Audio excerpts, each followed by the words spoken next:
jẹ́ Yorùbá a need nǹkankan o dádúró bóyá gbogbo kan tá a ṣe petition a need ẹ o ní Ọlọ́run dá wa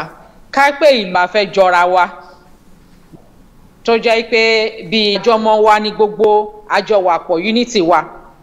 ṣó tó kúrò ní USSR ẹ̀yà kan náà ni wọ́n o tó jẹ́ pé ẹ̀yà kan náà ni wá but nínú ẹ̀yà yẹn a fẹ́ yọ jáde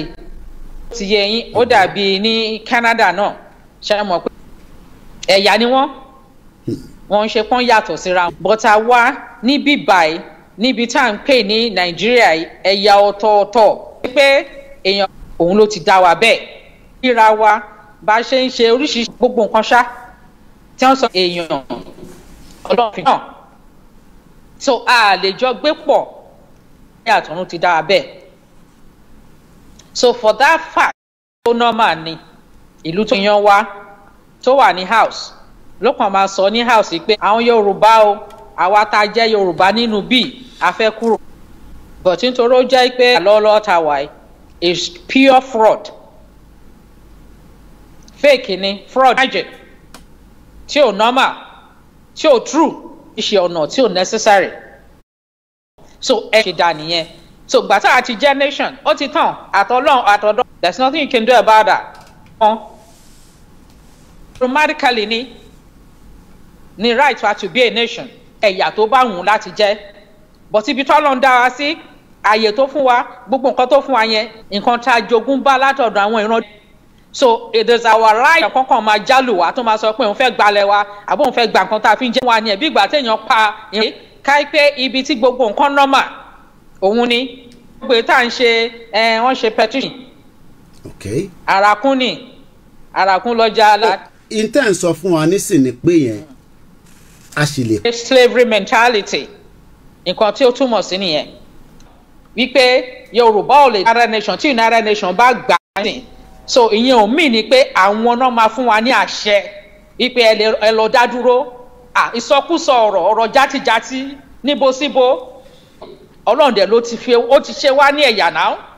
kó ní kálukú wọ rẹ̀ káàkiri àgbáyé náà ìmọ̀ pé ẹ̀yà ọ̀tọ̀ ní ẹ̀yà ọ̀tọ̀ náà bàbá ńlá inferiority complex mentality wọn slavery total wọn fi wá sínú oko ẹrú aláfẹ́ jáde nínú oko ẹrú àwọn kan dẹ̀ lọ́kọ níbo náà ti ń ṣe yẹn sharing kí ló ń jẹ́ United Nations ebi kan body kankan ló ń jẹ́ bẹ́ẹ̀ oríṣiríṣi ìlú ní àgbáyé òun ló ń jẹ́ bẹ́ẹ̀ àkókò so nǹkan táwa lọ bá wọn fún náà ni pé ìlú tuntun ní àwa o àwa náà fẹ́ join ìlú lágbàáyé so ìyẹn ń ṣe big deal now join United Nations ní títí dìrọ̀jọ́ bá wọn bá wọn níbi tó dáa tá a ṣe sọ̀lẹ̀ lórí ṣe petition à ń ṣe gbogbo yẹn ara mo fẹ́ sọ fún yín ní èyí ní ìsàká pé àwọn Arẹwà bàbá ńlẹ̀ ẹnikẹ́ni wọn ní bá sọ wọ́n dẹ̀ declare náà ní ẹ kí lẹ fẹ́ ṣe ìgbà tán ṣe ṣàríà taná bá sọ wọn bẹ anybody sọnà wọn dẹ̀ tọ́ di pọ́n sí bọ́dà àtọ̀dọ̀ wọn ti bí ta ìgbà tán ṣe sọnà wọn kàn máa ṣe náà nìyẹn ọ̀kẹ́ ẹ̀. Security Development Center for Harmonization gan ló ń fúnyàn nílùú àbí bẹ́ẹ̀ kọ́ ìyá wa. Yes and main reason tán ṣe dálẹ̀ gangan First World War wọ́n jà Second World War èwo ni àpapọ̀ ogun àgbáyé kí peace lè máa wà láyé main purpose tán ṣe dálẹ̀ náà ìgbà tí wọ́n bẹ̀rẹ̀ sí ní expand ẹ̀ àwọn tán ní slavery mentality tán ní ódìgbà tí tọ̀tọ̀ ní ti United Nations ní pé kán maintain peace oníkálukú kájọ ṣe together tó jẹ́ pé a máa ṣe àṣọwọ́pọ̀ a máa jọ máa ṣe nǹkan pọ̀ ẹlẹ́mbì kan kóníkálukú tètè sowọ́pọ̀ ká tètè mọ́ bá ṣe máa paná ẹ̀ sísà ẹ̀ sì máa exist in fact wọ́n wà ní àwọn ìlú tó ń ṣe dáadáa jù pàápàá.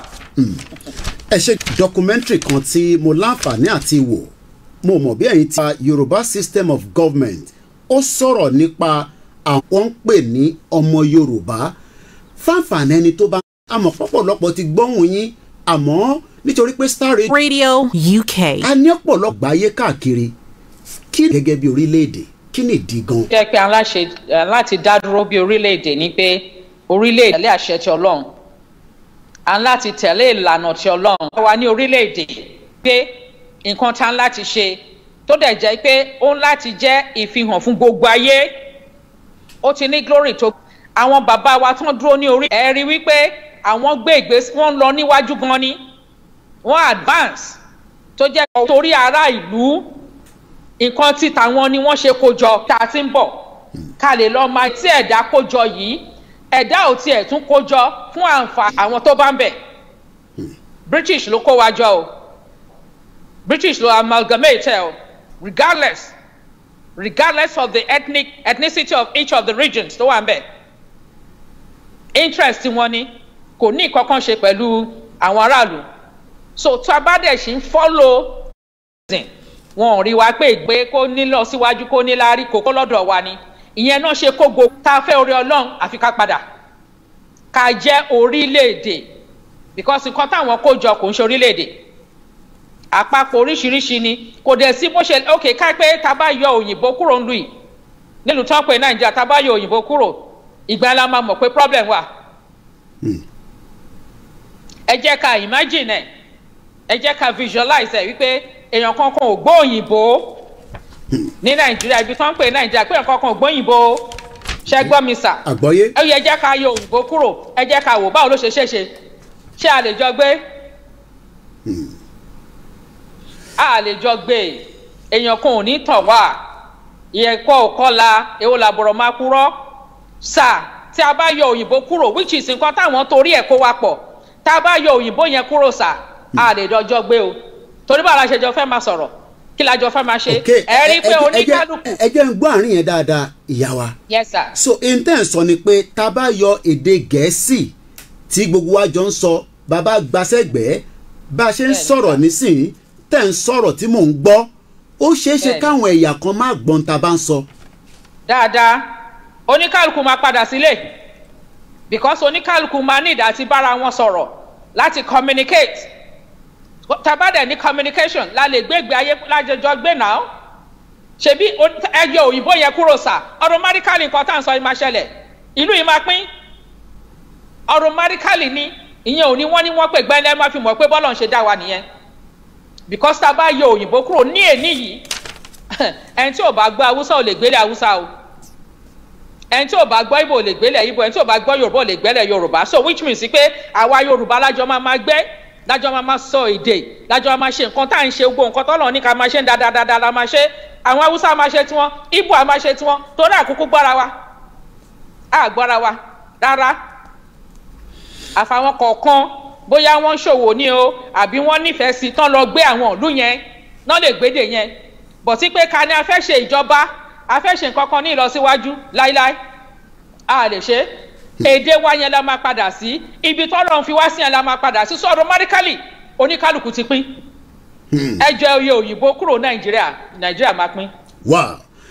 bẹ́ẹ̀ bá ṣe darapọ̀ mọ́ wa ètò tí ẹ wà lórí ẹ̀ à ń pè ní Naija Voices every Wednesday àlejò ńlá àlejò gbòógì àwọn la gbé wá fún gbogbo ẹ̀yin ọmọ káàárọ̀ òjíire this is once again. This is Star Radio UK. ìyá wa ẹ ṣé gan ni ẹ kú kalẹ̀ lórí ètò tìrọ̀lẹ́ yìí tó gbóná kódà ojú agbami ti dàrú gbogbo àwọn àgbáyé tí ń wò wá báyìí lọ́tún lọ́sì nígbà tá a ti sọ nípa United Nations mo rò pé àárín yẹn ti yé wa kétékété mo dẹ̀ ti wo definition United Nations àti gbé yẹ̀ wò ibi tó kù sí nísìn ni pé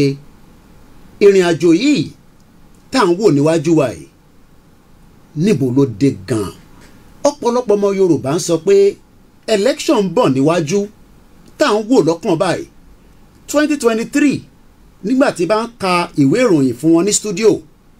lẹ́ni ó kù 242 days kí 2023 election kó tó wáyé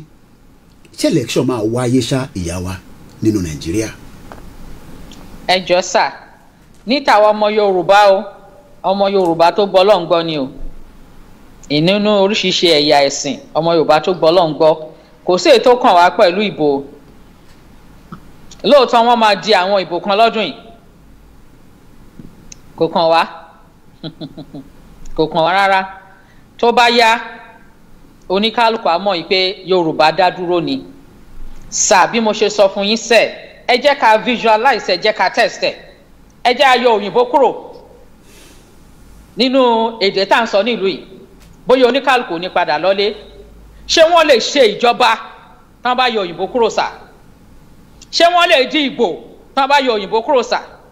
ṣé wọ́n lè ṣe nǹkan kan tá a bá yọ òyìnbó kúrò ó ti dandan kó ní káàkiri lọ sáàyè tiẹ̀ kó lọ ṣe ìjọba tiẹ̀ kó lọ di ìbò tiẹ̀ kó lọ ṣe nǹkan tó fẹ́ ṣe láì níbi tọ́lọ̀ ń dá sí èèyàn kan kò lè tọ́ra wọn mọ́ ṣẹ́rí system tó wà ńlẹ̀ àti ìbò àti gbogbo ẹ̀tàn dì tó kó ẹrú ni kò tí ì pààrọ̀ láti ìgbà táwọn tó fi lélẹ̀ ti fi lélẹ̀ wọ́n rí brand ẹ̀ ní kò dẹ̀ ìpààrọ̀ à ń sọ fún ọ pé constitution 1999 a ní ìwé document ẹrú ni wọn ò gbọ́ kí ni wọ́n tún ṣe wọ́n tún bọ̀ compound ẹ̀ dẹ́n tó bá fẹ́ kú ni kó lọ kú ṣe ríṣẹ́ so ṣe rí wọ́n dìbò yẹn kò kan àwa ṣe rí ọmọ Yorùbá sà ọmọ Yorùbá ti dúró àti ní orílẹ̀-èdè wa sà mo fi gbogbo ẹnu sọ ni sà ṣe rí petition tá a ṣe yẹn a fi gba agbára dání ní weapon kan ní èèyàn kan ó ń sọ fún brother mi kan ó ní pé wọ́n láwọn ò fẹ́ ṣe referendum báwo náà ṣe fẹ́ kí UN dá sí i mo ní ẹ fílẹ̀ slavery mentality ní ẹjọ́ lọ́ọ̀ka rẹ̀ pa sí slavery mentality tó ní oko ẹrú ló wà ẹjọ́ wà ń bẹ̀ ọpọlọ ẹ̀ wà lóko ẹrú gbogbo ìgbésí ayé ẹ̀ wà lóko ẹrú ní ìdá ti sọ pé United Nations abẹ́rẹ́ UK abẹ́nibọ̀dì kò recognize wa náà ṣe bọ́ọ̀lù ti dá wa nílùú wọ́n mọ̀ pé orílẹ̀-èdè ni wá wọ́n mọ̀ pé ìlú ni wá wọ́n mọ̀ dáadáa ó kì í jẹ́ kí n ṣe example kan fún yín sá England tẹ́ wà yẹn English lẹ́ ń sọ sá ẹjọ́ tán bá ní kán yọ English kúrò ṣé wọ́n lè gbégbé ayé wọn níbẹ̀ kò possible kò ṣe é so àwa náà ta jẹ́ Yorùbá tá bá yọ English kúrò Yorùbá ni wá náà ṣe nípa identity wa ti clear tẹ́ bá yọ English kúrò Biafra identity ẹ̀ clear ó ti lọ́pọ̀ jù so kí ló dé tẹ́ máa kọ́rọ́ mọ́rọ́ ṣé ẹ rí sàmì tí ọmọ Yorùbá délé ní sà mo fi gbogbo ẹnu sọ ni o Yorùbá ti dúró Yorùbá nation ló ti dúró ní ọdún ìwá ni o ṣé wá rí since ó ti jẹ́ pé Nàìjíríà yẹn ohun àwọn kan kò ní mí nìyó sà jẹ́ kí n sọ túmọ̀ kínní fún yín ṣe rí Nàìjíríà sà kò ní mí nì ìdí tí ò ṣe ní mí ni pé kò ní ìkọ̀kan ṣe pẹ̀lú gbogbo ẹ̀yà tó wà nínú territory tó ń pè Nàìjíríà omi tí wọ́n sọ àwọn náà sọ pé Niger River wọ́n wá ní Nàìjíríà wọ́n mú jáde ní odò Niger yẹn náà ni ṣé ó ní nǹkan ṣe pẹ̀lú gbogbo ẹ̀yà tó wà ń bẹ̀ wọ́n ní ilé là ń wò ká tó sọmọ lórúkọ náà wọn ò wo ìlú wọn ò wo ẹ̀yà tó wà ń bẹ̀ kan tó sọ anybody kan tó sọ orúkọ ìlú náà lẹ́yìn náà nǹkan tó ń jẹ́ Nàìjíríà yẹn sà àkópọ̀ ẹ̀ reason tán ṣe kó pọ̀ economic reasons ní fún benefit colonial masters ṣó ti yé yín sà so ṣé ẹ rí pé tí ẹ bá ṣì ń ṣe ní bó ṣe wà yẹn tẹ́ kó jọ bó ṣe wà yẹn tẹ́ kó pọ̀ bó ṣe wà báwọn ṣe fi sílẹ̀ sà nǹkan kan tẹ́ ṣì máa ṣe náà nìyẹn o ẹ̀yin máa serve colonial masters màá dẹ̀ sọ ìdí fún yín sà ṣe mọ̀ pé ńgbà tán lọ wọn ò fi gbogbo ara lọ wọ́n fílẹ̀ fáwọn Fúlàní àjèjì náà fílẹ̀ fún o torí Fúlàní ò sínú charity tó mọ̀ Nàìjíríà wọ́n fílẹ̀ fún Fúlàní pé kó máa control because Fúlàní ò ní nǹkan kan láti lose ní Nàìjíríà kò ní stake nínú Nàìjíríà so tó bá wùn ó lè bàjẹ́ tó bá wùn ó lè ṣe nǹkan tó wùn sí kò kẹ́ that is why àti pé Fúlàní gan fúnra rẹ̀ ò advance rẹ̀ Fúlàní fúnra rẹ̀ kò advance rẹ̀ ibi tán fún oníkálukú sí yẹn pé oko ẹrú yẹn position ẹrú identity ẹrú yẹn òun náà ṣe maintain ṣó ti yẹ yín sà so tẹ bá wò ẹ rí i pé system táwọn gbé sílẹ̀ òun náà ṣì ní ṣé kò kí n ṣe system yẹn ní ló jẹ́ pé gbogbo system education ní Nàìjíríà kò ṣiṣẹ́ àfi tá a bá lọ sílùú wọn lọ kàwé torí bá fún head of state lásán àfi tó bá lọ sí England gbogbo nǹkan pátápátá àfi ẹjọ́ ṣé oko ẹrú yẹn náà ṣé system oko ẹrú pé kán máa benefit ní ọ̀dọ̀ wa kọ́ ni àbẹ́ ẹni sanwó tẹ bá débẹ̀ ẹni sanwó léwu ẹni sanwó lé tó bá jẹ́ health care ni ẹni sanwó hospital ni ẹ fẹ́ ra aṣọ ibẹ̀ ni ẹ fẹ́ ra ilé ibẹ̀ ni ṣé ẹ ṣì máa kó gbogbo ẹ̀ lọ bá wọn torí nǹkan tán ṣe join ẹ̀ nìyẹn àpapọ̀ yín kẹ́ ṣì máa kó wá. so nísìnyí àwa Yorùbá mo fẹ́ kí oníkálukú ní imagination tí mo sọ yẹn ẹ imagine pé kò sóyìnbó kò sẹ́ni tó gbóyìnbó nílẹ̀ tá à ń pè ní Nàìjíríà kẹwàá imagine pé bóyá ó pín àbí kò pín ẹ lọ rò bẹ́ẹ̀ ṣó ti yẹ yín sà níbi tá a dúró lẹ́yìn sà Yorùbá ti dá dúró sà kọ̀ọ̀kan ṣo tó kàn kù sà ká fi hàn ayé wípé a ti dá dúró ni pé fúnra ara wa ká wá bẹ̀rẹ̀ ìjọba tiwa. à ń bọ̀ lórí yẹn ẹ jẹ́ àmọ́ àìtí lọ lẹ́ẹ̀kan sí a very good evening and welcome to Star Radio UK. This is Star Radio UK. The best radio show. All around the world. mo kí gbogbo wa níbikíbi tí ẹ ti láǹfààní tí ẹ ti ń gbọ́ wa orúkọ tèmi ni Ọláyọmí Kóìkì àlejò ńlá tí ó wà ní ìkàlẹ̀ pẹ̀lú wa ní alẹ́ yìí pẹ̀lú very busy schedule wọn la fi gbé wọn wá sórí ètò Naija Voices ká gbọ́ ti ẹnu wọn lórí gbogbo ìpolongo orílẹ̀-èdè kan fẹ́ jáde kúrò nínú Nàìjíríà tá a mọ̀ sí Yorùbá Nation àwọn jẹ́ lára àwọn gbòógì tí wọ́n ń darí ètò náà ìyá wa ǹjẹ́ àwọn ọba ilẹ̀ Yorùbá ǹjẹ́ wọ́n ń dá sí àbí wọ́n kùn sí yín létí kí ni àwọn ọba wa ìgbésẹ̀ táwọn ń gbé yàtọ̀ sí ti gbogbo ọmọ Yorùbá ń gbé torí pé mo mọ̀ pé iṣẹ́ báyìí ò gbọ́dọ̀ wà níwájú tí a dẹ̀ mọ̀ pé orílẹ̀-èdè tó dání káwọn ọba náà máa gbọ́ àbí kọ́ máa gbé ìgbésẹ̀ ẹ bá wa ṣiyẹ̀wò ká gbọ́ lẹ́nu yín. Yes sir ṣẹ́rí àkọ́kọ́ àwọn ọba wọ́n pín sí méjì ni àwọn kan wọ́n gbàgbọ́ nínú ẹ̀ dáadáa wọ́n dẹ̀ gbójú síta àwọn kan wọ́n gbàgbọ́ wọn ò gbójú síta ìdí dẹ̀ ni pé àkọ́kọ́ kí ló ń jẹ́ ọba ọba ò lè jẹ́ ọba tí ò sí aráàlú ọba Yorùbá àwọn ló yẹ kán kọ́kọ́ wà níwájú pàápàá torí nǹkan tí à ń protect pé ká jẹ́ nation sir ṣẹ́rí nǹkan tó ń jẹ́ pé kéèyàn dá dúró ká jẹ́ nation ni pé a fẹ́ protect heritage wa history wa language wa culture wa territory wa gbogbo nǹkan tí Ọlọ́run fún wa a fẹ́ protect ẹ̀ òun ni number one reason láti jẹ́ pé èèyàn jẹ́ nation that is why tẹ́ máa rí pé gbogbo world war tán ń jà ń gbà yẹn tán dẹ̀ ṣì ń jà ń sìn láti protect territory ní oníkàkùn fẹ́ maintain identity ẹ̀ láti protect heritage ẹ̀ ní so àwa ń sìn àti sọnù adọ́kọ sáàrin ẹ̀yìn bí kéèyàn kó nǹkan sí àárín bóyá kó fi needle sáàrin ẹrù rẹpẹtẹ ṣó ti yẹ yín sìn kẹwàá máa wá so nǹkan bí Yorùbá lọ fi ara ẹ̀ sínú ẹrù rẹpẹtẹ tọkójọ ṣó ti yẹ yín sìn sà so a ń láti fà jáde tá a bá fà jáde àwa bó tójú gbangba àṣẹ̀ṣẹ̀ wa máa ṣe ìgbésí ayé yẹn lọ ṣe rí àwọn ọba sà ọ̀rọ̀ tí wọ́n le díẹ̀ mo ní ìgbàgbọ́ ní wípé gbogbo wọn pátá ló fọwọ́ sí Yorùbá Nation torí tí ò bá sí Yorùbá Nation kò ní sí ọba tí ò bá sí Yorùbá Nation kò ní sí ọba because lára identity Yorùbá lára heritage Yorùbá lára culture Yorùbá náà dúró lé lórí so tí ò bá sí Yorùbá Nation kò sí ọba náà kí lọba lòun ṣe kí lọba dúró fún kí ló represent ṣe bá àmọ́ Yorùbá yìí náà ni so láti lè protect heritage wa lára inú ẹ̀ lọ́ba o làwọn ọba ṣó ti yẹ yín sà so ṣe rí àwọn ọba tí wọ́n ń ṣe pé àwọn ò dá sí i kò ń ṣe pé kò wọ́n láti dá sí i but wọ́n ti fi wọ́n sí oko ẹrú tí àwọn amúnisìn yìí tí wọ́n fi gbogbo èèyàn sí àwọn náà wà ń bẹ́ẹ̀ náà bá sí níbẹ̀ ni wọn ò ní máa sọ pé kọ́ba máa gba ààyè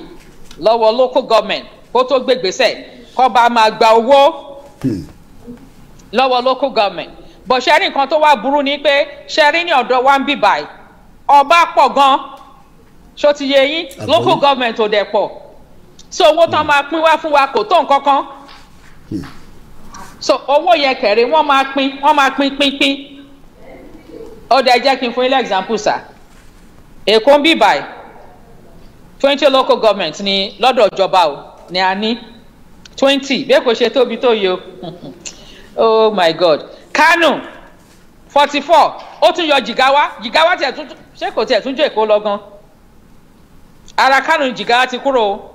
kẹ́ bá mú àbòsí tán ṣe o but kò kàn wá mọ́ṣá ìyẹn ti kọjá so nínú 20 local government yẹn sà owó 20 local government náà máa pín fún 20 local government yẹn ṣó ti yé yín ẹ wá rí 20 local government yẹn ẹ wá wo yọba tó wà nínú Èkó yìí lásán tó wà lọ́ndà 20 local government kẹ́ wá rí pé owó táṣẹ́rẹ́ owó òradùn owó tán máa fi lè máa fa okùn wọn owó tán máa fi lè máa pè wọn kọ́ máa dọ̀bálẹ̀ fún màálù tó wọ́n fẹ́ jẹ màálù wọ́n fẹ́ jẹran tó wọ́n fẹ́ jẹran máa dọ̀bálẹ̀ fún màálù ipò àtàyè tán fi ọba Yorùbá sí nìyẹn o ọba Yorùbá tó yẹ pé ta ló tó bẹ̀ tó gbójú wọ ọba Yorùbá tẹ́lẹ̀ ọba Yorùbá wá di ẹni tó máa lọ máa ṣe ọ̀rá ìsà tó máa ṣe ránkà dédè fún ẹ̀yà tí ò yẹ kó ṣe fún tó máa dọ̀bálẹ̀ ọba Yorùbá ọmọ aládé tí ò dẹ̀ yí àwọn ọba ẹ̀ bọ̀tí nítorí wọ́n ti so wọ́n mọ́lẹ̀ àti jẹ́ àti mú ọwọ́ wọn ló wà ṣùgbọ́n kò sí ìṣòro mo fẹ́ àṣùwọ̀ yín pé gbogbo ọba Yorùbá pátá òun ló mọ̀ nípa Yorùbá nation tó tí ò bá sí Yorùbá nation kò ní sí ọba kankan nílẹ̀ Yorùbá so Yorùbá nation gangan òun ló ń protect ìjókòó yẹn àyè yẹn so àwọn bá mọ̀ ṣùgbọ́n torí àti jẹ àti mú àti ná tí wọ́n ti dè wọ́n mọ́ páńpẹ́ sọ́dọ̀ oko ẹrú yẹn tá a dẹ̀ ní òun gangan la fẹ́ mú kúrò nítorí ẹni so kò sí ọba náà tó máa sọ pé ọ̀rọ̀ Yorùbá ò tẹ́ ń lọ́rùn ta lọ́ba tó máa sọ pé òkè o tí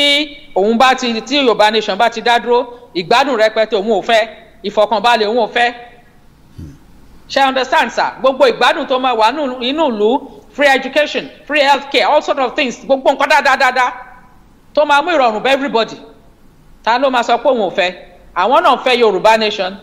but nítorí àwọn amúnisìn tán ti trap àìmọye bọ́n ṣe trap àwọn bá náà trap àwọn àìmọye olówó míì náà trap oríṣiríṣi ẹlòmíì náà dẹ̀ trap ara ẹ̀ sínú oko ẹrú fúnra rẹ̀ ló dé rẹ̀ mọ́ yẹn kì í ṣe èèyàn kan ló dé mọ́ fúnra rẹ̀ ló dénú ẹ̀ sínú bẹ̀ so nǹkan tó wà ń bẹ̀ nìyẹn sà àwọn bá mọ̀ pẹ̀ dáadáa wọ́n lọ́wọ́ sí wọn kàn lè fẹ́nu sí ní. tó ẹ ṣe gan ni once again this is Star Radio UK. Broadcasting worldwide online 24/7.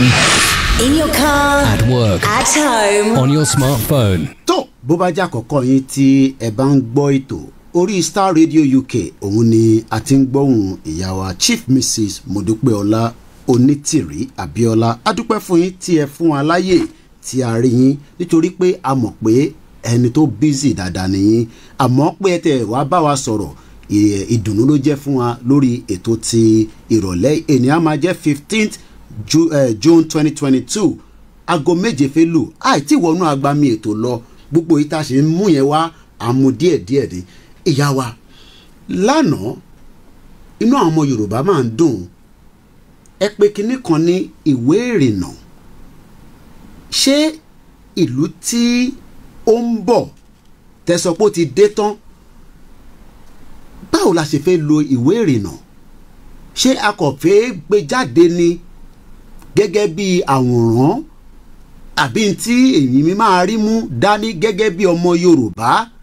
àbí lórí fọ́nrán tá ti rí yẹn nìkan náà la máa rí ẹ nànàná ẹ̀ dáadáa fún wa ìyá wa nítorí pé ọ̀pọ̀lọpọ̀ ń sọ pé àbí intakọ̀ máa rí mo like in option 16 mo like option 17 ẹni káwọn èèyàn bẹ̀rẹ̀ sí mú option tó bá fẹ́ ẹni àwọn ọmọ Yorùbá náà ló máa make a decision àmọ́ tó bá dijọ́ Monday ẹ bẹ̀rẹ̀ sí kó together ẹ wá sọ èyí tí ó bá jáde ṣé tó bá wá jáde yẹn kí ló máa ṣẹlẹ̀ ẹ ṣàlàyé fún gbogbo ọmọ Yorùbá lẹ́kùnrẹ́rẹ́ lórí ètò tá à ń pè ní This is Star Radio UK. ẹgbọ́n sókè yá wa. ẹ ṣe sà ṣe rí ìwé ìrìnnà ó jẹ́ nǹkan tó ń pè ní international passport fún àwọn tó ń bá fẹ́ rìnrìn àjò kúrò ní territory wọn so lẹ máa fi ṣe ìfihàn ní gbogbo ibi tẹ́ bá lọ wípé àyè gbà yín láti lọ sínú ìlú yẹn so ìwé ìrìnnà ti Yorùbá àwọn ò fẹ́ ṣe níṣe pé a kàn mú kankan jáde kí gbogbo everybody dẹ̀ gbà bẹ́ẹ̀ a fẹ́ kí àwọn ọmọ Yorùbá bá gbogbo a ṣe dá sí petition 5 million petition yẹn a fẹ́ kí gbogbo wa because inú mi máa ń dùn tí n bá ń gbọ́ táwọn èèyàn sọ pé petition wa Olúwa ṣeun tó pọ̀ nǹkan tí èmi fẹ́ nìyẹn bọ́lọ̀ ń ṣe fẹ́ nìyẹn kò ń ṣe pé kéèyàn kan máa sọ pé petition ẹgbẹ́ yìí petition ẹ̀yà yìí petition wa gbogbo wa Olúwa ṣèyanu yẹn òun yẹn tó máa ń dùn mọ́ mínú yẹn so ń gbà tá a dẹ̀ fẹ́ sọ pé nípa ọ̀rọ̀ ìwé ìrìnnà yìí a fẹ́ kó tún jẹ́ pé àwa la decide wípé nǹkan tó wù wá irú ìwé ìrìnnà tá a fẹ́ rè àwa kọ́ la yà àwọn ọmọ Yorùbá àtàtà tọ́lọ̀ ń fún ní ọgbọ́n yẹn àti òye yẹn tó yé wọn àwọn náà yà lóríṣiríṣi a dẹ̀ gbé síta káwọn èèyàn dìbò èyí tí ó bá gba orí the highest vote ìyẹn la máa sọ pé win ṣẹ́rí sà ṣẹ́rí lára nǹkan tó ń fi mọ orílẹ̀-èdè ìwé ìrìnnà ẹ̀ wà ń bẹ̀ sà tí ẹ fi máa mọ̀ pé orílẹ̀-èdè yìí nìyí ìwé ìrìnnà ẹ̀ wà ń bẹ̀ so ó ti di dandan orílẹ̀-èdè Yorùbá kò kí ń ṣeré ẹni tó bá sùn tó bá wù kó máa sùn tó bá máa jíṣá á mọ̀ pé rékọ́ ṣùgbọ́n tó bá sùn kó jí kó lè tètè mọ̀ pé Yorùbá ti dúró ṣe rí lára nǹkan tó ń fi identify ìlú ìwé ìrìnnà yín wà ń bẹ̀ ṣó ti yẹ yín sà so ó ti di dandan kí Yorùbá kó ní ìwé ìrìnnà nítorí ìgbà tí Ọlọ́run ti ṣèyanu tí a declaration Yorùbá nation ti wá sáyé èèyàn kankan ò ní lè wọ orílẹ̀-èdè Yorùbá tí ó bá jẹ́ ọmọ Yorùbá tí ò ní ìwé ìrìnnà tó bá fẹ́ wọlé pẹ̀lú ìwé ìrìnnà bòmíì á lọ gba visa ni ṣó ti yẹ yín sìn ẹni tó bá ní òun láìkí ìwé ìrìnnà Nàìjíríà ó ti dandan kó mu dání bọ̀ tó bá fẹ́ wọ orílẹ̀-èdè Yorùbá ó máa lọ gba visa sórí pálí yẹn ni ìwé ìrìnnà yẹn ni ó máa lọ gba visa sórí passport yẹn ni ẹni ìlú lẹ ti lè mú passport wọn wá kẹlẹ fẹ́ wá sí ilẹ̀ Yorùbá bọ̀ ẹ máa lọ gba visa ilẹ̀ Yorùbá ni ṣé wàá rí ìwé ìrìnnà yín sà ṣe rí aṣẹ́ nítorí pé ńgbà tá a bá gbé ìlú kalẹ̀ ń sìn 2022 là ń sọ̀rọ̀ yìí ó sà àwọn ọmọ Yorùbá. òun náà ni mò ń ẹ má bínú ìyá wa torí pé èmi mọ̀ pé ìwé ìrìnnà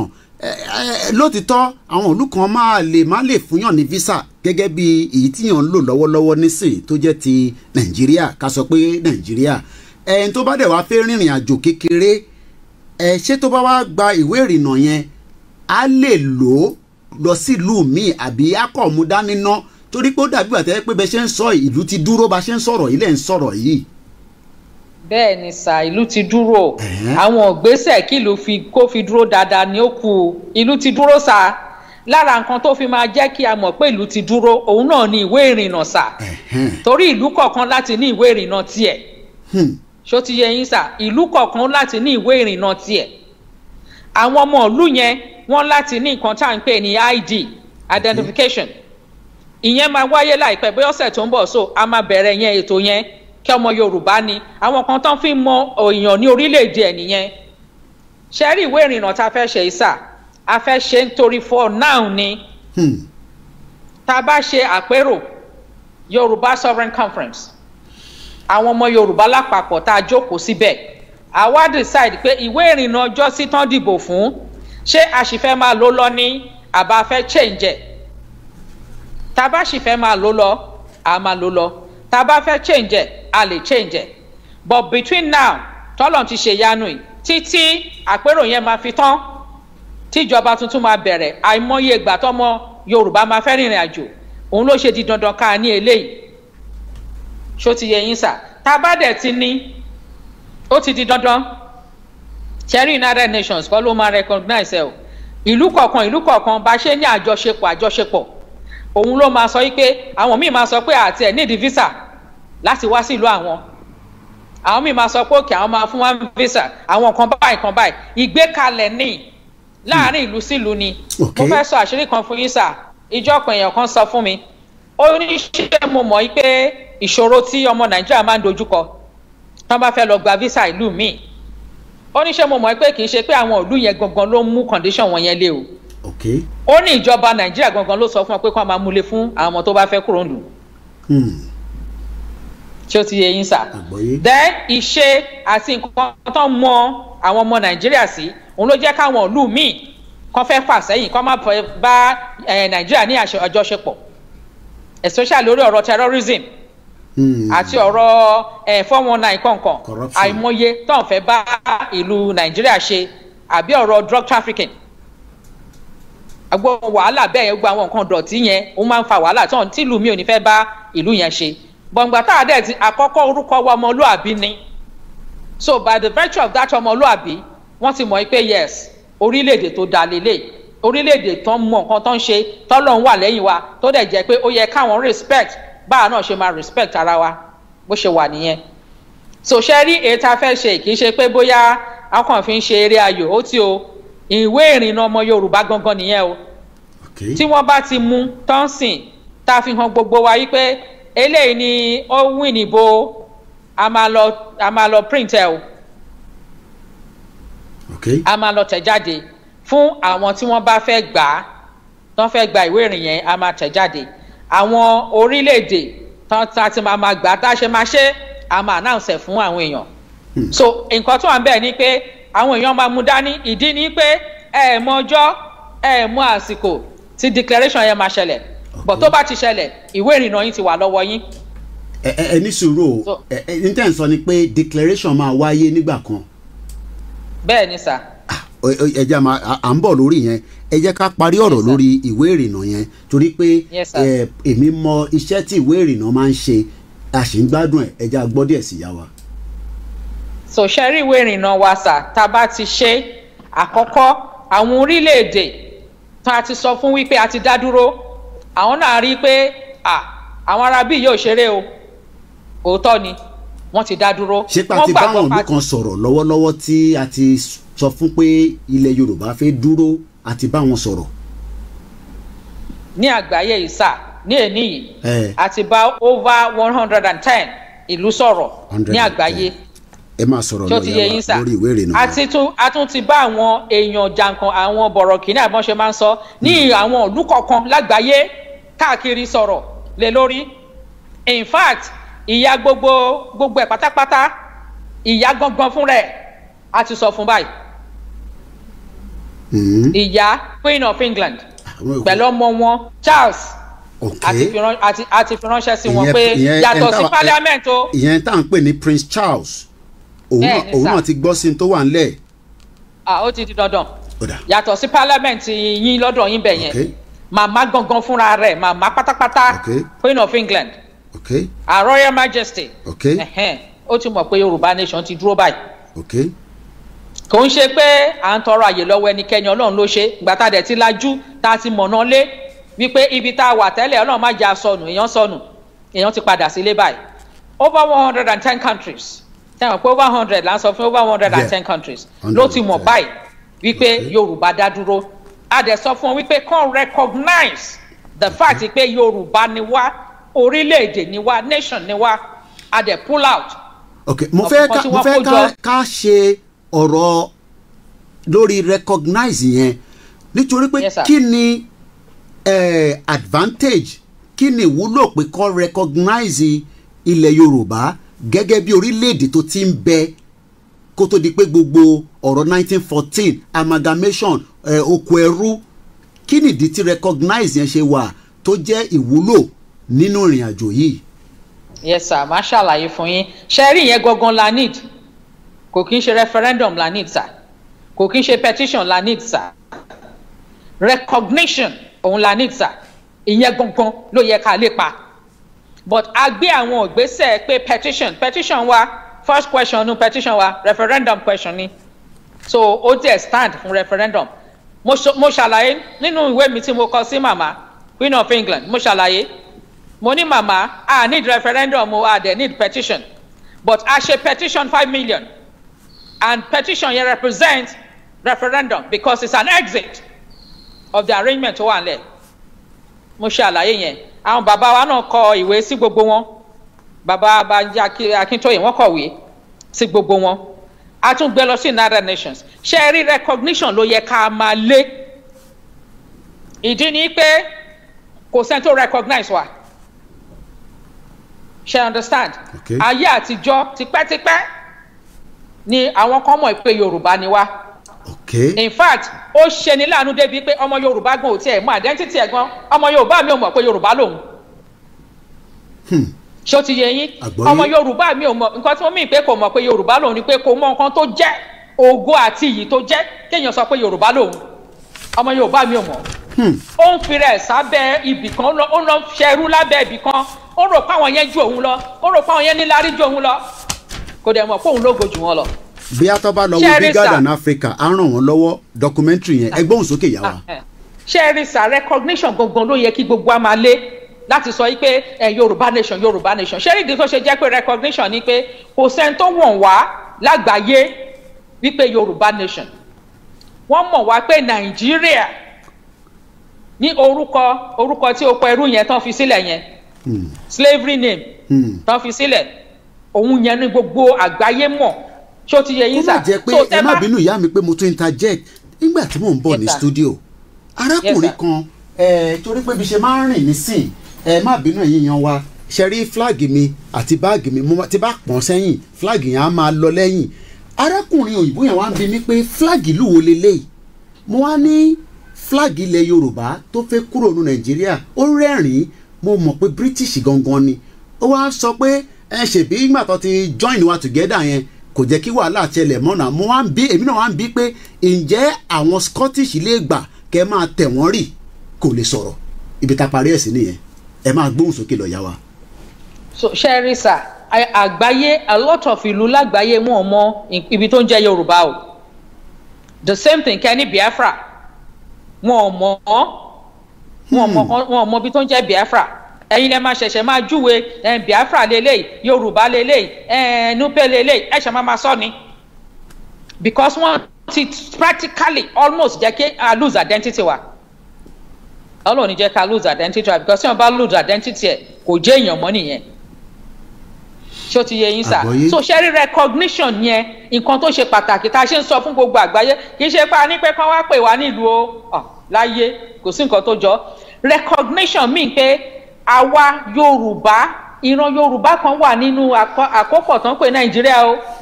British bá wa o ní Yorùbá o nítorí náà a ti padà o sí ọ̀dọ̀ wa o ní Yorùbá o so tẹ bá ń pe Nàìjíríà àwa Yorùbá ò sí ń bẹ̀ o ìlú tuntun tẹ́lẹ̀tẹ́lẹ̀ ìlú odindi ni but àwa ti jáde kúrò nínú ibi tó ń pè Nàìjíríà so a fẹ́ kẹ́ recognize wípé lára ìlú tí wọ́n kó pọ̀ tí British kó pọ̀ for their own economic reasons advantages ẹ jọ sá mo fẹ́ sọ ọkàn fún yín sá mo sọ fún màmá mo ní màmá mo ní ẹ ṣe nǹkan kan tí ò dáa fún wa o. ìyẹn nínú lẹ́tà tẹ́ fi ránṣẹ́. bẹ́ẹ̀ ni sà. mò ń gbọ́. mo ní ẹ ṣe nǹkan tí ò dáa fún wa o. okay. mo ní ṣe mọ̀ pé oko ẹrú àti amalgamation tẹ́ ṣe kò dáa rárá fáwa Yorùbá o kò ṣe tó dáa lẹ́ ṣe fún wa ní tó dẹ̀ ṣe tó kù tẹ́ wà yìí ẹ bá ṣe àtúnṣe put things right àsìkò ṣì wà ẹ ṣe àtúnṣe ó yẹ yín o mo sọ fún màmá mo ní mi ò ní ìdá ti sọ̀tàn fún ẹ torí ìwọ gangan ìtàn ni ẹ ó di ìtàn mọ́ra fúnra rẹ̀ so ṣe rí recognition yẹn nǹkan tí mò ń sọ nìyẹn wípé màmá ṣe mọ̀ pé ẹ bá wa ní Yorùbá ni ẹ bá ìran wa ní Yorùbá so kí ayé recognize padà nítorí láti gbà yẹn sísìn ọdún ti lọ láì mọye oríṣiríṣi nǹkan ti ṣẹlẹ̀ tó jẹ́ pé ẹlòmíì kò tiẹ̀ fẹ́ recognize pé Yorùbá wà nítorí ó benefit nínú àkópọ̀ Nàìjíríà yẹn so tó bá gbọ́ Yorùbá báyìí ẹgbẹ́ iná sí létí ni kò fẹ́ gbọ́ so nǹkan táwa fẹ́ ṣe tá a fi sọ pé recognition ni pé orílẹ̀-èdè ni Ọlọ́run dá wa o a dẹ̀ wà ní àyè yẹn látàtètè kọ́ṣe wá but nítorí ṣíṣe ọmọ aráyé greed ọmọ aráyé ìka ọmọ aráyé wọ́n lọ kó nǹkan tí ò yẹ kán kó pọ̀ mọ́ra wọn wọ́n kó kinní kan ṣàpamọ́ kinní kan mi ọbọ̀ ṣe o máa ń ṣe ń sọ Yorùbá wọ́n dá pọ̀ mọ́ra wọn so nísìn wọ́n láti yọ lọ́tọ̀ọ̀tọ̀ èèyàn láti ṣá ṣebí ókè ẹ bá mi sọ fáwọn tó ń béèrè pé wọ́n Nàìjíríà ṣé tẹ bá kó ìrẹsì àtòkúta pọ̀ ẹ lè ṣe é kẹjẹ ni ṣó possible kẹsì kẹjẹ ẹ dáyọrin sínú gàrí ṣẹ lè mú ní ẹ máa ṣá òkúta kúrò nù rẹsì ẹ máa ṣá ẹ máa fi ìrẹsì sọ́tọ̀ ẹ máa kẹlẹ enjoy ẹ so ká lè enjoy ìgbésí ayé wa láti yàtọ̀ kúrò nù bí àkópọ̀ jatijati yìí náà ta ló benefit ìjọ tán ti ṣe so the recognition ni pé orílẹ̀-èdè ni Ọlọ́run dá wa, Ọlọ́run ló dá wa o. Ẹ jọ̀ọ́ ìlú báyìí a fẹ́ kẹ́ mọ̀ pé Yorùbá ó ti dá dúró o. Kí wá àmọ́ ẹ wo mo gbọ́. A ti dá dúró, Yorùbá ti dá dúró, ìwọ ìlú báyìí Yorùbá ti dá dúró. So tó bá rò pé o ní nǹkan kan ṣe níbi tó ń pè Nàìjíríà, jọ̀ọ́ jẹ́ kó yí ẹ o wípé apá bíbáyìí ní Nàìjíríà kò sínú Nàìjíríà yẹn mọ́. So tó bá jẹ́ pé ìwọ tó ń ṣe òwò látòkèrè bóyá ìlú kan orílẹ̀-èdè kan ó ní nǹkan kan tó ń ṣe nílùú tó ń pè Nàìjíríà yìí, ṣó ti yẹ yín sà, but nǹkan tó ń ṣe yẹn. Demarcation lè wà pé kọ́ mọ̀ pé lágbègbè báyìí o.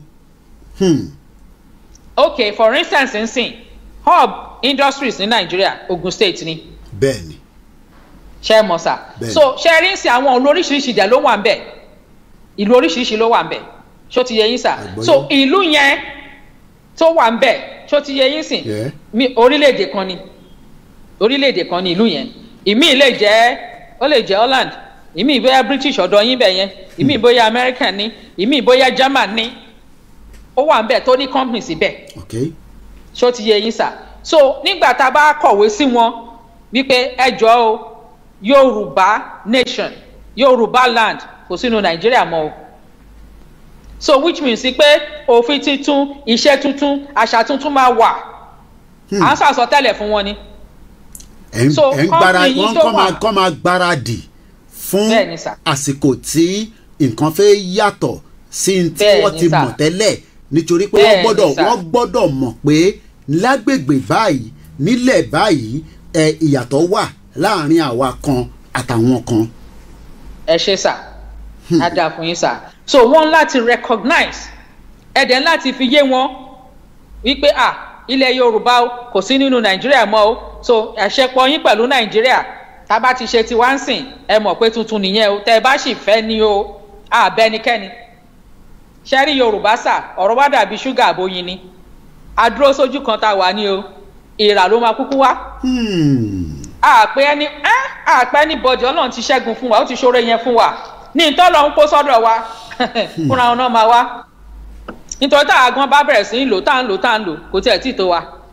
torí òfin máa wà, a ní gbé raw materials wa jáde mọ́, kò ní ṣẹlẹ̀ mọ́ ní 100%. Irọ́ o, a máa ṣe fúnra wa. Ṣó ti yẹ yín sà. So àwọn máa wà, èèrà ni wá, oyin ni wá, àwọn máa wá, ṣúgà ni wá, oyin ni wá, àwọn lè rà, ó ti di dandan kan wá. Recognition yẹn sà ní pé ká sọ fún gbogbo àwọn ìlú yẹn economic interest Ọlọ́run dẹ̀ tí lópin ti tó, ó ti dé sí báyìí, ká padà síbi tá a ti ń bọ̀. So please recognize the fact wípé nation òun ni Yorùbá, nation ni wá, recognize. So recognition yẹn gangan ló yẹ ká máa lé. Ṣẹ́rí gbogbo referendum petition kí yẹn ní ṣe pẹ̀lú ìran wa, Ọlọ́run ti dá wa níran náà, Ọlọ́run ti dá wa. So 110 countries ni àtìrí bá sọ̀rọ̀. Ẹ jẹ́ kí àfúniláyè kẹ́kọ̀ọ́ mú mi chíńchín ní ẹ̀jẹ̀ àgbádùn orin yìí. This is Star Radio UK.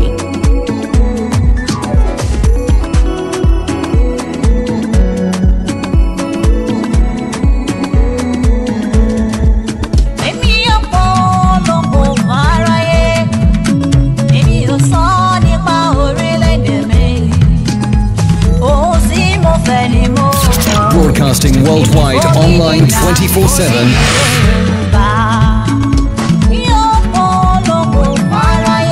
A fẹ́ polongo ní ẹṣẹ́ gan ni ìyá wa, ẹ má jẹ́ ká jẹ́ kó pọ̀ jù torí àwọn kan á máa jó lọ ni. Ìyá wa, ẹ jẹ́ ká padà sí orí ọ̀rọ̀ tí a ti ń bá bọ̀ láti bí aago 6. A dúpẹ́ lẹ́ẹ̀kan sí i. Gbogbo ẹni tó bá ṣẹ̀ darapọ̀ mọ́ wa, àlejò ńlá àwọn ló wà pẹ̀lú wa ní orí Star Radio UK. Àwọn producer ní máa kí yín, engineer ní máa kí yín, iṣẹ́ takuntakun pé a rí yín, a pè yín, ẹ dá wa lóhùn, a dúpẹ́ fún yín. Bí a ṣe wá ń bá ìrìn àjò yìí lọ ìyá wa, kí làwọn yàtọ̀ sí pé ẹ ti láǹfààní àti kọ lẹ́tà sí the Royal Majesty the Queen of England, ẹni àti bá wa kọ lẹ́tà sí Prince Charles,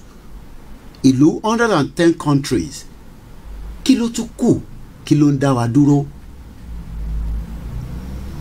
Àkọ́kọ́ sà, kò sí nǹkan tó ń dá wa dúró bí mo ṣe sọ à ń ṣe ọmọlúwàbí òun ni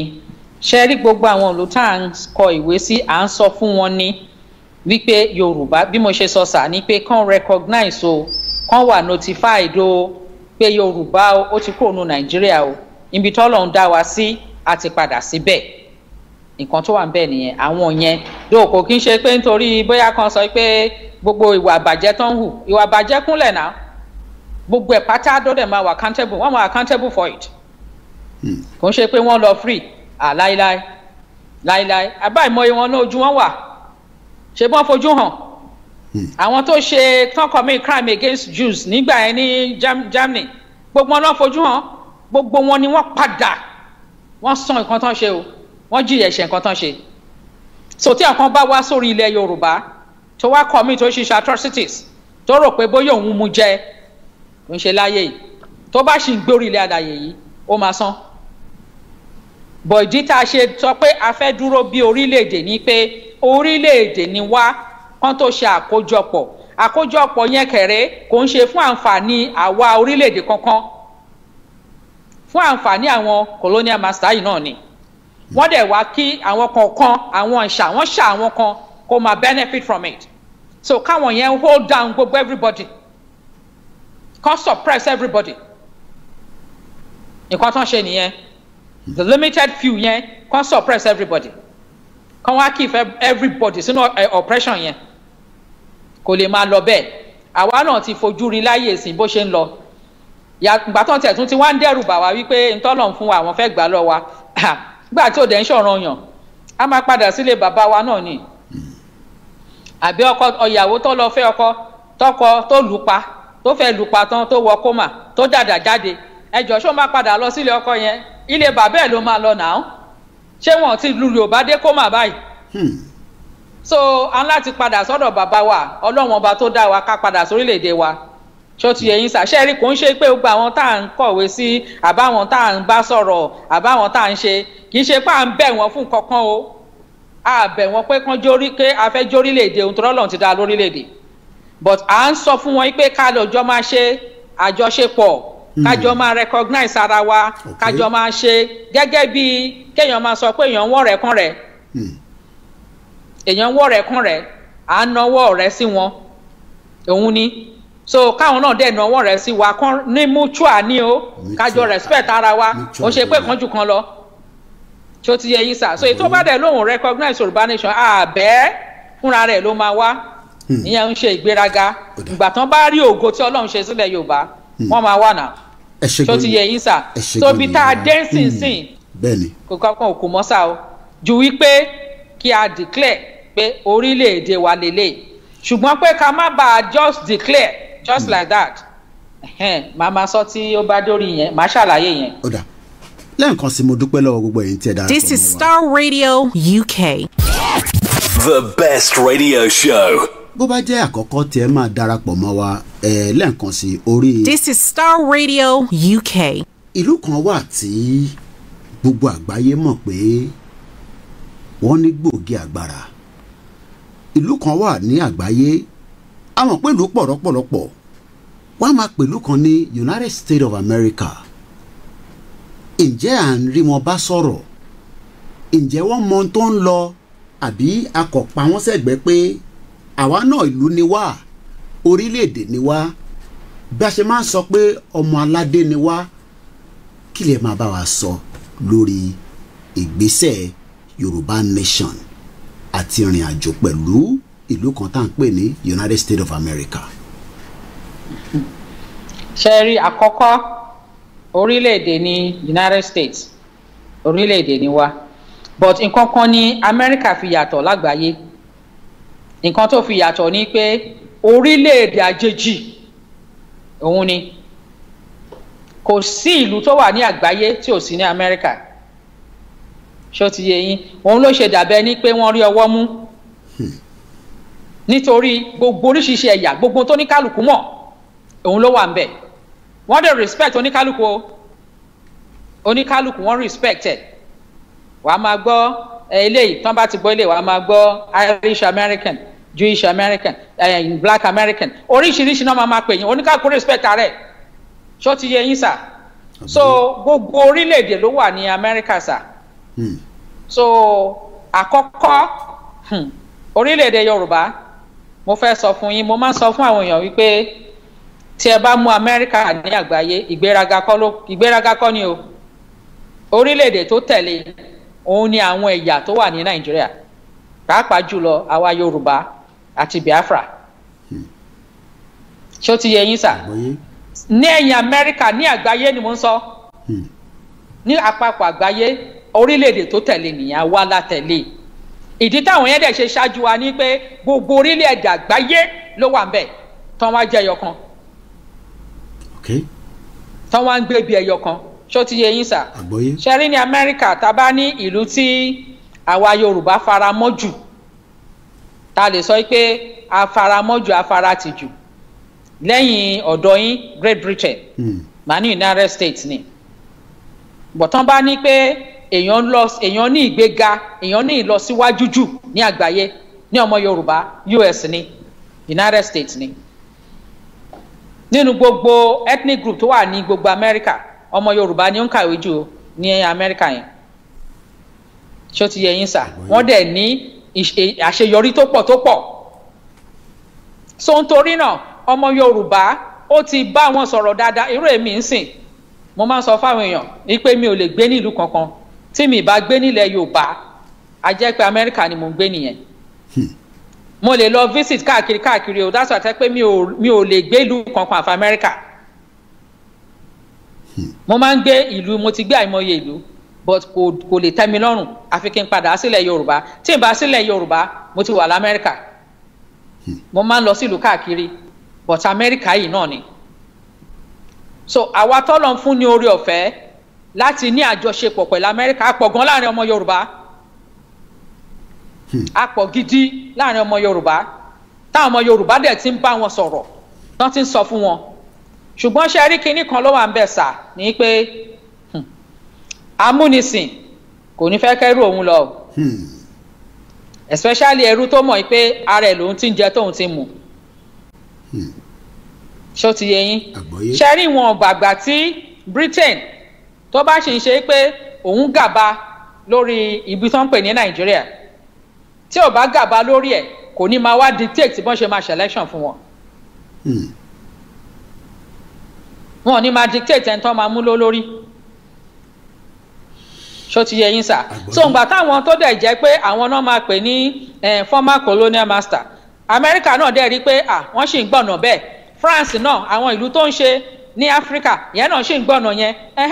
Amẹ́ríkà náà gbọ̀nà yẹn even though land of freedom ní United States even though defender ló yẹ kó jẹ́ of freedom of democracy bọ̀ǹgbà tán ti táwọn yòókù ń ṣe àwọn náà bá bọ́ sí interest tara wọn so interest America first ṣó ti yé yín ẹ má jẹ́ kó dàrú lọ́dọ̀ ẹnikẹ́ni America interest ẹni first kò dẹ̀ ní ṣe nǹkan kan láì jẹ́ pé kí ló wà ń bẹ̀ fún mi what is there for me kí ni àǹfààní tí mo máa jẹ́ ń bẹ̀ kí ni èrè tí máa jẹ́ ń bẹ̀ tí ò bá sí àǹfààní ń bẹ̀ America ò ní lọ kò ní ṣe o ṣó ti yé yín sìn sà kò ní ṣe kò ní lọ but nísìn wọ́n ṣe ń wò wípé àpapọ̀ Nàìjíríà yẹn òun ló ń pé gbogbo àwọn wọ́n á gbé epo wọ́n á gbé lè wọ́n á ṣe bó ṣe wọ́n ibi tán ti ń gbé epo wọ́n á babẹ̀ jẹ́ wọ́n tó bẹ̀ l'Amẹ́ríkà ni ṣebí ExxonMobil ó ṣe ní New Orleans ńgbà yẹn wọ́n ò bí dá gbogbo ẹ̀ ló ṣàtúnṣe lé lórí ẹ wo nǹkan tó ń ṣe lọ́dọ̀ wa ń bì ṣé wọ́n kẹ́ àní kò kàn wọ́n náà gbà tó sẹ́ni tó máa bí wọ́n àwọn náà dẹ̀ kí àwọn ṣe yamayama wọ́n lọ ní kán gbé epo kán lọ àwọn náà máa gbé wọ́n á lọ ṣe wọ́n á tún gbé padà wá fún yín àwọn náà ń control ẹ mọ iye owó tán rí nídìí ọ̀rọ̀ epo yìí ni ẹ wá ní gbogbo jíjẹ mímu yẹn kán wá fọwọ́ sí ṣe bẹ́ẹ̀ rí ìwé tán ń pín káàkiri lẹ́nu ọjọ́ mẹ́ta yìí tán sọ pé èèyàn kan láti State Department kó kọ mi mọ̀ bóyá ẹ rí lẹ́tà náà tó kọ séèyàn kan tó sọ pé inú Fúlàní ò rí bákan o kinní kan tó ń ṣe àpọ́nlé rẹpẹtẹ báyìí tó dẹ̀ mọ̀ pé irọ́ lòun pa tó dẹ̀ mọ̀ pé gbogbo nǹkan tó jẹ̀bi inú Ọlọ́run máa wà lórí òun àti ìdílé òun tó mọ̀ pé irọ́ ayérayé torí gbogbo àwọn tán ti pa yẹn kọ́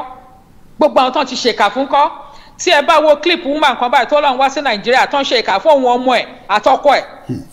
bó bá jẹ tó bá gbókúta mi ó máa láti máa sunkún ni. 2018 mélòó rú ẹ̀ tí ẹ bá rí àwọn tí wọ́n lé orí àwọn ọmọ káàkiri wọ́n lé bí ẹni lé ọjà tó ń pààyàn ìwọ wá ń kọ lẹ́tà nígbà Trump ìwọ wá ń kọ lẹ́tà bẹ́ẹ̀ ni pé nǹkan tó ń sọ yẹn ò exist orí yẹn kọ́ ni mò ń dúró sí but ẹ bá rí nǹkan tó kọ yẹn ẹ rí àbòsí ń bẹ ẹ rí àbòsí ń bẹ ṣó ti yẹ yín sà so nǹkan báwọn ṣe fẹ́ rí nìyẹn òun lòun ṣe kọ́ yẹn so reality bẹ̀ ṣó ti yẹ yín ẹ máa fi yé wọn ni ṣẹ́rí ìlú tá à ń pè ní Croatia ìgbà tó fẹ́ declare ara ẹ̀ pé ìlú lòun Amẹ́ríkà sọ fún Amẹ́ríkà ní tó bá declare ara ẹ̀ àwọn ò ní recognize ẹ o ṣẹ́rí bọ́n ṣe sọ bẹ́ẹ̀ báyìí mo rò pé ẹni tó jẹ́ olórí wọn bẹ̀ orí ẹ̀ gbóná ìjọ kẹrin t'Amẹ́ríkà sọ bẹ́ẹ̀ ló declare Croatia ìjọ kẹrin ó declare pé kí lẹ fẹ́ ṣe ìlú ní ìlú lòun àkóníkálùkù jórúkọ bàbá ẹ o nǹkan tó ń bá Amẹ́ríkà ṣe tí ò bá wọ̀ ní kí Amẹ́ríkà mú dání. population of 4 million as at 2020 4 million. ó wo Amẹ́ríkà lójú ó wò lójú ó ní tòun o Croatia lòun jẹ́ òun ti kúrò lára Yugoslavia kí lẹ fẹ́ ṣe ìgbà tó sún Amẹ́ríkà náà máa padà recognize ẹni ṣó ti yẹ yín sà àìmọye ìlú bẹ́ẹ̀ tọ́mọ aláwọn recognize but ẹ máa rí wọn bẹ́ẹ̀ ẹ máa rí presence wọn bẹ́ẹ̀ ta ló ń tan ta ni ṣó ti yẹ yín sà wọn náà wọn ṣe bọ̀wọ́ fẹsẹ̀ kan sínú ilé ọmọọsẹ̀ kan síta. bẹ́ẹ̀ni ṣe rí oore tí Ọlọ́run ṣe fún ọmọ Yorùbá sà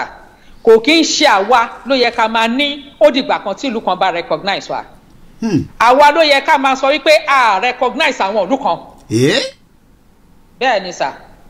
níbi tọ́lọ́run ṣoore dé fún wa tá a mọ̀ a ló yẹ ká máa sọ bẹ́ẹ̀. This is Star Radio UK. bọ́lọ̀ ń ṣe dá Yorùbá sà wípé àwọn nǹkan dáadáa tọ́lọ̀ ń ṣe fún wa àwa ló yẹ ká máa sọ pé ìlú yìí ò dáa o àwọn ò bá ìlú yìí ṣe o ìlú yìí ò dáa o kò ń ṣe pé àwọn kan ló yẹ kó máa sọ fún àwa wípé àwọn ò bá ta ni ṣe àwa lọ́lọ́run lẹ́yìn àwa lọ́mọ aládé ọmọ ológo ni wá ìwọ ló bá wa ṣe ẹ já máa wòran bọ̀ ìyẹn ló rọrùn jù èyí tó rọrùn jù ní gbogbo ẹ̀ nìyẹn sà èyí tó rọrùn jù láyé nínú gbogbo ẹ̀ nìyẹn àwọn kan máa ní inferiority complex ní inferiority complex ni kò máa sọ pé torí America ò recognize ẹ torí Britain ò recognize ẹ kí ló dé Britain gbégbé ayé Britain America gbégbé amílẹ̀ America àní ìgbé Yorùbá káwa náà gbégbé ayé wa bọ́lọ̀ ń ṣe dá wa ṣé báwọn ṣe bẹ̀rẹ̀ nìyẹn ni ẹ lọ kàwé tán Britain tẹ̀ ń wò yẹn ẹ lọ kàwé tán ẹ tiẹ̀ kọ́kọ́ lọ sí America náà ẹ lọ kàwé tán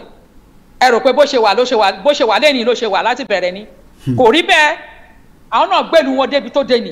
tí wọn dẹ̀ dúró ẹ lọ kà tán gbogbo àwọn òlú káàkiri yìí ṣé bọ́n ṣe bẹ̀rẹ̀ nìyẹn ṣé bọ́n ṣe wà nìyẹn ni lẹ́yìn pé pàápàá jùlọ ṣe bó wọ Áfíríkà yìí náà ni oògùn dúdú yìí náà ni gbogbo wọn fi dìde náà fi di gbogbo nǹkan tí wọ́n dì ọlá dúdú yìí ni gbogbo wọn fi di nǹkan tán dì ẹ wá máa sọ pé àwọn yẹn tọ́lọ̀ ń gbé ga jù yín lọ Ọlọ́run gbé àwa ga jù wọ́n lọ ẹ wá ní àwọn nítorí wọ́n rí nǹkan yìí jí wọ́n rí lò wọ́n mọ̀ lò wọ́n ní ètò ọkọ̀ ẹ̀yìn sóko ẹrú ẹ wá ní pé ẹ ṣe sùúrù díẹ̀ ẹja tún gbọ́ eléyìí díẹ̀ sí i. ohun tí mo fẹ́